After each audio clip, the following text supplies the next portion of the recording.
According to HG, their oven, grill and barbecue cleaner will have your oven sparkling clean the first time around. Let's check it out. Hi John. Hi. I'm curious if your oven, grill and barbecue cleaner can remove burned on fat in one go without damages. Shall we take a look? Yes. Just spray our oven cleaner on the baked-on residues and leave it to work for 3 to 5 minutes. See? Squeaky clean and no scoring pad. Good in one go, but other oven cleaners can do this too, right? Well, most other oven cleaners take much more time, sometimes 15 to 20 minutes. And they are not always suitable for the surface on which you apply them.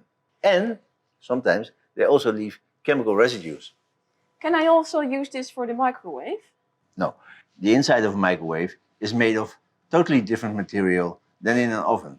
Plus, the type of residue that you find in a microwave is also totally different.